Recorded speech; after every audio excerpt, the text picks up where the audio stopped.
Assalamu alaikum урматтуу Дон Кабар YouTube каналынын катталуучулары, алыс жакындан көрүп жаткан мекендештер, саламатсыздарбы? 6 май 2023 жыл Бишкек шаары алдыда кечки курстарга көз жүгүртүп алыңыздар. Эгер каналда жаңы болсоңуз, бизди колдоп, видеого лайк басып, каналга катталып кетиңиз. Анда кеттик.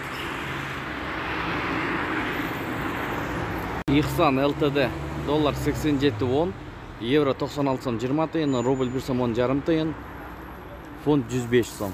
Bir kazık dolar 87.10, евро 96 сом 30 тыйын, рубль 1 сом 10 жарым тыйын, лира 4 сом 50 тыйын. Капитал банк доллар 87, евро 96 сом, рубль 1 сом 11 тыйын. Ник KG доллар 87.10, евро 96 сом 10 тыйын, рубль 1 сом 10 жарым тыйын, фунт 105 сом. Вариант плюс доллар 87.10, евро 96 сом 40 тыйын, рубль 1 сом 10 тыйын, юань 11 сом. Ушу менен видеону аяктайбыз. Сак саламатта туруңуздар, кечиңиздер көңүлдүү улансын. Ой пикирлерди комменттерге калтырып кетиңиздер. Тапкан акчаңыздарга береке берген болсун. Сиздер менен канал автору Данияр болду.